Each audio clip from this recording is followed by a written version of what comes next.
يعني ايه اصلي بالروح واصلي بالذهن ايضا؟ الحقيقه عايز اشرح لك يعني ايه تصلي بالروح. يقصد بالروح هنا الروح القدس. ليه؟ لأن في رومية 8 يقول لك كذلك الروح أيضا يعين ضعفتنا، لأننا لسنا نعرف بعد ما نصلي لأجله كما ينبغي، ولكن الذي يفحص القلوب يعلم ما هو اهتمام الروح، لأنه بحسب مشيئة الله يشفع في المقدسين. الأمر ده هنا روحة. ليه؟ بيقول لك يشفع فينا بأنات لا ينطق بها. أنت مش قادر تنطق لأنها مش في ذهنك، مش حروف وكلمات. الروح القدس بيئن، ولما يتكلم ان احنا نئن مثقلين يعني مش قادرين نتكلم. فالأنين هو صرخات مكتومة وتعبر عن تعب واحتياج وألم كبير أوي أوي أوي أوي أوي أوي، ولكنها أيضا تعبر عن مساحة واسعة جدا للروح القدس لشفاعته، لأن ربنا فاحص القلوب وعارف اهتمام الروح. أما الصلاة بالذهن فهي بالوعي، إن أنا أكون واعي الكلمات،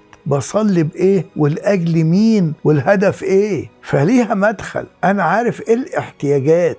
الوعي عرفني كده، وعارف الكلمات والوعود. الوعي عرفني بكده، ومنتظر استجابات بالإيمان، لأن الوعي عرفني بكده. فأنا أقدر أصلي بالروح وقت ما يعجز عني الذهن، ما تكون الأمور أكبر مني بكتير قوي وإن تحتها بس راكع وبصلي، أعرف أن الروح القدس في أوج مجده في الوقت ده إن أنا أصلي بالروح. والحقيقة ربنا طالب مثل هؤلاء الساجدين الذين يسجدون لله بالروح والحق. السجود بالروح هو انطلاق الروح القدس جواك لصلوات ملهاش حدود انت عقلك ما يجيبهاش. واما بالحق فانت ادراكك للحق الالهي يجعلك تعبد الله بحقوق البنين وإرادة الله. صلاة مليانة بالوعي جامد قوي قوي قوي. ونشوف صلوات دي من كتير للقديس بولس الرسول، انما هو كان بيتكلم بألسنة اكتر من الجميع، لكن سجل لينا صلوات بالذهن. مستنير عيون اذهانكم تعالوا ما هو رجاء دعوته، غنى مجد ميراثه، عظمة قدرته نحونا. صلاة بالذهن.